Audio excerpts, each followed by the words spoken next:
बिस्मिल्लाहिर्रहमानिर्रहीम, अस्सलाम वालेकुम। इमरान खान साहब को सबर का फल मिलने वाला है, उनको उनकी करप्शन का फल भी मिलने वाला है, उनको चोरी डकैती का फल भी मिलने वाला है, झूठ बोलने का फल भी मिलने वाला है।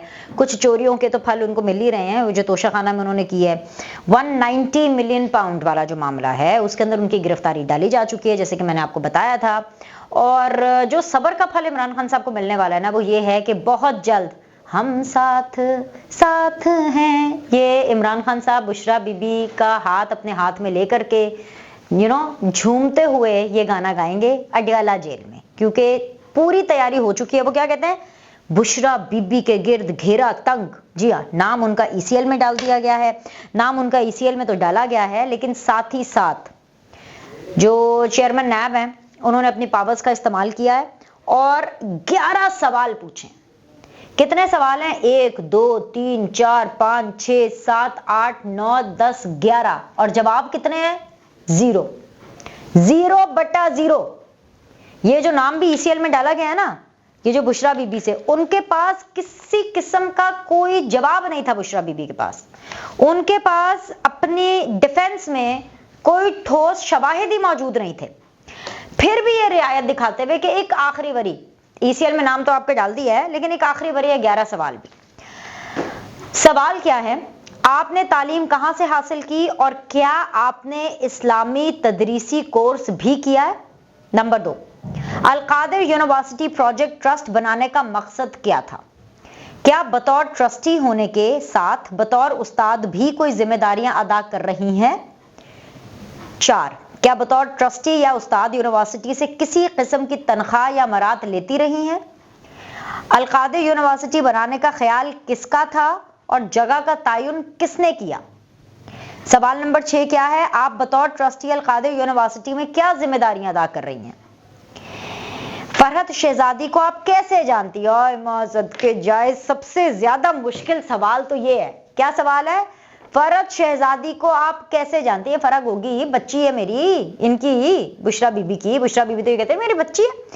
फरहत शहजादी को आप कैसे जानती हैं? क्या आप उनके माली मामलात और किरदार के बारे में मुतमईन हैं? जराए का कहना है कि नैब के बकिया सवाल पैसे की ट्रांजैक्शन से रिलेटेड थे।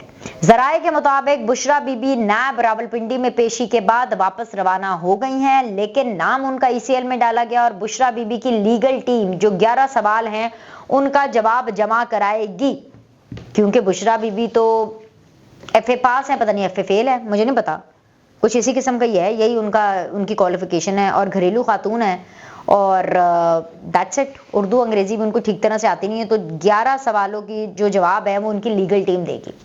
अब मामला ये है कि झूठ तो झूठ होता है, सच तो है नहीं।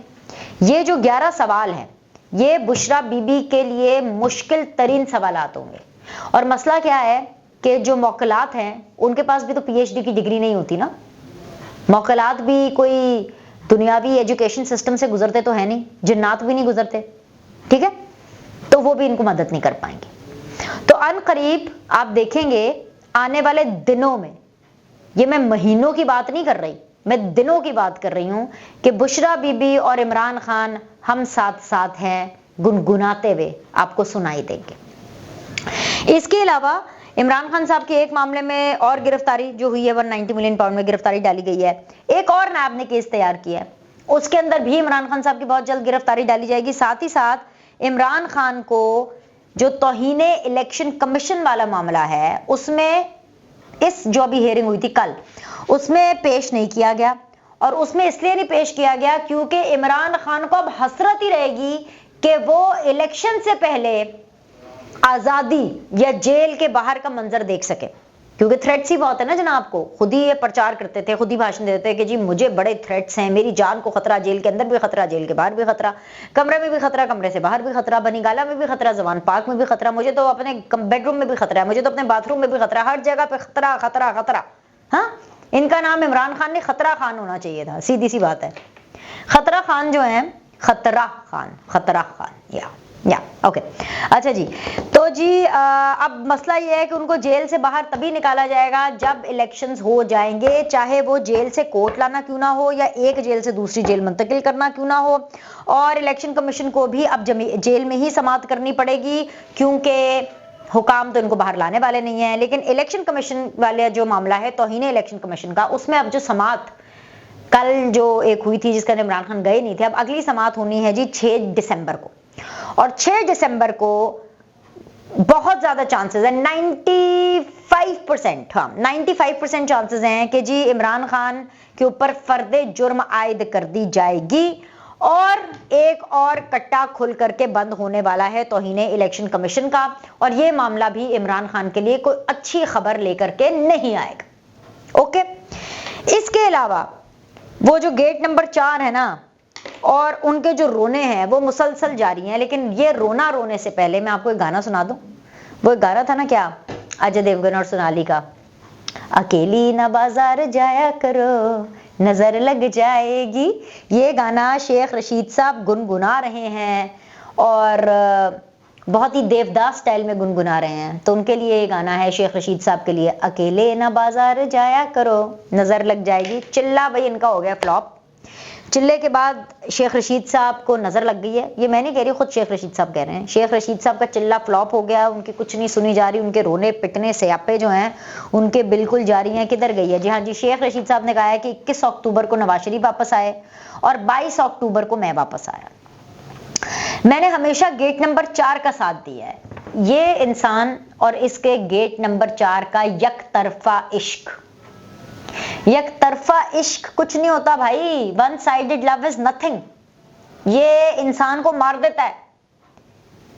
मुझे वैसे कोई यकतरफा इश्क का कोई एक्सपीरियंस नहीं है, लेकिन जितना हमने पढ़ा देखा सुना है ना वन साइडेड लव के बारे में, बहुत जानलेवा चीज होती है। और अब उसी के सिम्टम्स शेख रशीद साहब को हो रहे हैं, क्योंकि उन्होंने यकतरफा इश्क किया है गेट नंबर 4 वालों से, यानी अपने फौजी भाइयों से।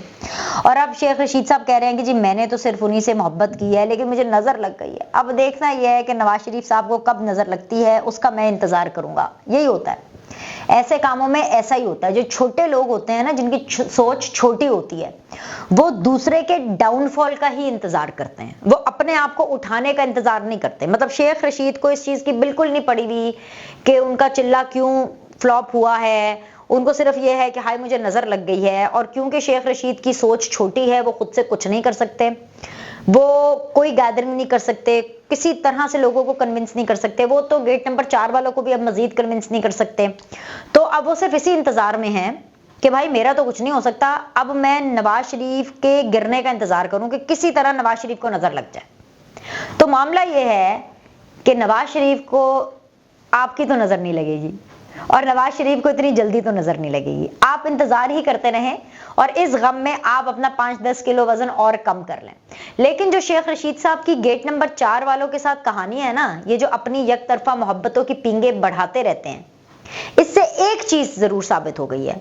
जो बार बार शेख रशीद साहब जो हैं उनको अपनी लॉयल्टी दिखाने में इस चीज को इग्नोर कर रहे हैं और इस चीज को बिल्कुल ध्यान नहीं दे रहे हैं कि शेख रशीद साहब का जो अपना जो उनका प्रेजेंस है या जो उनका अपना एक वजन है वो बिल्कुल ही खत्म हो गया है। वो जो बड़के मारते थे ना, मैं बड़ा जमहूरी और मैं फलानी पार्टी में और मैं फलानी पार्टी में, और बड़े बड़े 4-5 लोगों का नाम इधर उधर फेंक देते हैं, 4-5 जर्नैलों का नाम इधर उधर फेंक देते हैं, ये मेरे साथ फलाना मेरे साथ है। उसकी असलियत सामने आ गई है कि भाई शेख रशीद साहब के पल्ले कुछ नहीं है ना। पहले इनके पल्ले कुछ था, वो सिर्फ हवा में बातें थी। चले पहले किसी ना किसी तरह गेट नंबर 4 वाले थोड़ा सा मुंह लगा लेते थे। अब जब से उन्होंने मुंह लगाना बंद किया है ना, शेख रशीद साहब के पल्ले कुछ नहीं बचा। तो ये भी एक जवाल की कहानी है और एक इबरत की कहानी है। मैं तो गेट नंबर 4 वालों को भी यही कहूंगी, आप चॉइसेस जरा देख के अपनी बनाएं, थोड़ी सी अपनी चॉइस इंप्रूव करें, अपना टेस्ट बेटर करें थोड़ा सा। एनीवेज जी, लाइक करें, सब्सक्राइब करें। और मुझे बड़ा दुखी दिल के साथ ये वीडियो क्लोज करनी पड़ी है, क्योंकि जब किसी का दिल टूटता है ना, दुख तो होता है, हम भी आखिर इंसान है। शेख रशीद साहब का जो एकतरफा इश्क है वो पूरा नहीं हो पा रहा, उनका दिल टूट गया है। तो इसी टूटे हुए दिल के साथ खुदा हाफिज, बाय बाय, अगली वीडियो में मिलेंगे आपसे।